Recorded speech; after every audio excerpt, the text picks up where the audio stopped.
Bota a panela aqui. Ele não tá falando.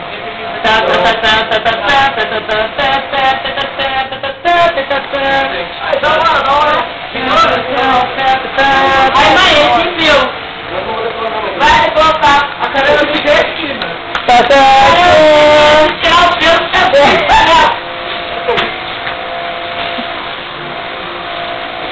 Caraca, a perna dele tá brilhando, mano.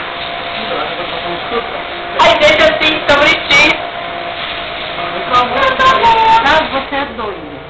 Ramon, dá a câmera sua pra essa perna descarregar. Gustavo, tenta gritar pelo menos um ai, pra ver como é que vai sair sua voz. Ai. Não, na hora de arrancar. Tá bom.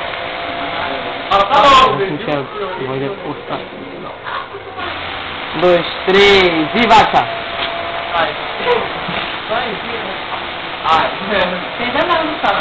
Ô, Gustavo, agora é ir atrás, pô. Se você não sentir dor, é ir atrás, não sentiu na frente, é melhor você raspar o saco, velho.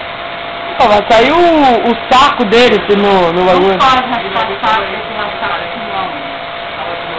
Ah, já... Ninguém sabe. Não pode. Vai sair o saco agarrado do papel. Não pode depilar o saco. Não pode puxar. Aqui também. Não pode puxar. Não pode puxar. A mulher depila... Deixa quieto. Então como é que depilou? Na pinça? Ô, depila na pinça, animal! Não, tem uma terapia que é própria pra... Tô tomando sabão, tá de sabão. Não quero não. Deixa assim, mãe! Bonitinho! Eu falo isso. Tá filmando ainda? Faz o bagulho que eu vi na internet, maluco. Não, tô cabelo de rato.